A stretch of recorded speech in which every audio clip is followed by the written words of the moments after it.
Civil rights, King, Van Oker, roll 20, sound 36. What I'd like to do now is bring in Chaplain Steve Mills to share a few thoughts about Martin Luther King Day, our commemorations, and our day of service.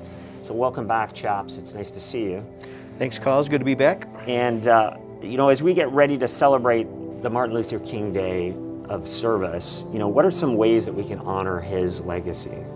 There are three evils in our nation. It's not only racism, but economic exploitation of poverty would be one, and then militarism. And I think in a sense, and in a very real sense, these three are tied inextricably together, and we aren't going to get rid of one without getting rid of the other.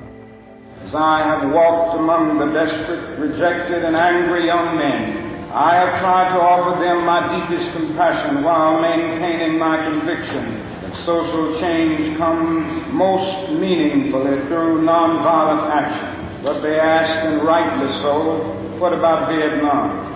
They ask if our own nation wasn't using massive doses of violence to solve its problems, to bring about the changes it wanted. Their questions hit home, and I knew that I could never again raise my voice against the violence of the oppressed in the ghetto without having first spoken clearly to the greatest purveyor of violence in the world today, my own government.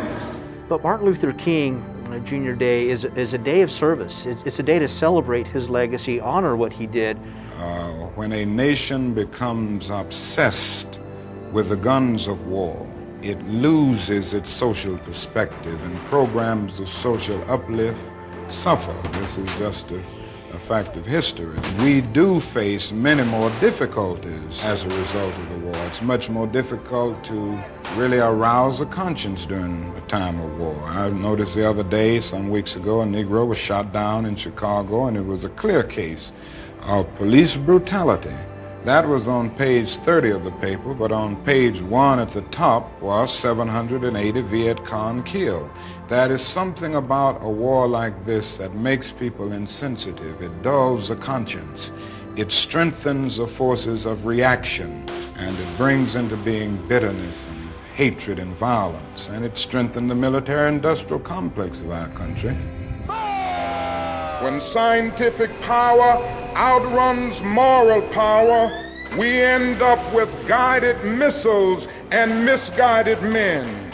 A nation that continues year after year to spend more money on military defense than on programs of social uplift is approaching spiritual death. The time has come for America to face the inevitable choice between materialism and humanism.